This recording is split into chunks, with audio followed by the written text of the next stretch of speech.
জাতীয় নাগরিক পার্টি এনসিপির কেন্দ্রীয় কর্মসূচি জুলাই পদযাত্রাকে কেন্দ্র করে গোপালগঞ্জ সদর উপজেলার নির্বাহী কর্মকর্তা ইউএনওর গাড়িতে হামলা ও ভাঙচুর চালিয়েছে নিষিদ্ধ ঘোষিত সংগঠন ছাত্রলীগের নেতাকর্মীরা। বুধবার সকাল 11টার দিকে এ ঘটনা ঘটে।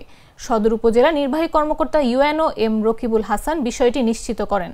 তিনি বলেন, জাতীয় নাগরিক পার্টির মাস জুড়ে জুলাই পদযাত্রার অংশ হিসেবে আজ গোপালগঞ্জ শহরের পৌর পার্কে পদযাত্রার কথা রয়েছে তাদের। সেখানে কেন্দ্রীয় নেতৃবৃন্দের আগমনের কথা রয়েছে। তিনি আরও বলেন, এনসিপির পদযাত্রা বানচালের জন্য নিষিদ্ধ ঘোষিত সংগঠন আওয়ামী লীগ ও ছাত্রলীগের সমর্থকরা সদর উপজেলার গান্ধিয়াসুর এলাকায় তার গাড়িতে হামলা চালিয়ে ভাঙচুর করেছে।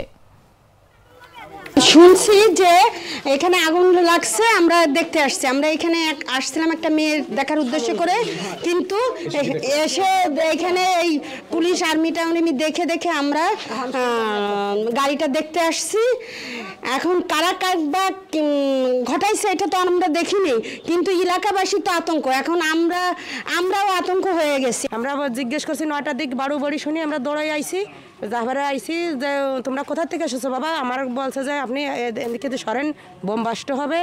আর আমরা ঢাকা থেকে আসছি, গোপালগঞ্জের কিছু রাখবো না এই কথা বলছে। আর বাড়ু বাড়ি শুনি আমরা চলে গেছি। আমরা বালতি আনতে গেছি, আমাকে আনতে দেয় নাই, তারা এই বাড়ু বাড়ি আগুন জ্বালাই দিয়ে চলে গেছে।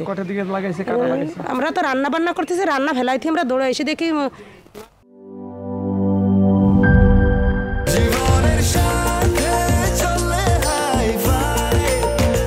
স্বাস্থ্যকর অল টাইম ফ্যামিলি কেক, সব সময় অল টাইম হেলদি লাইফ।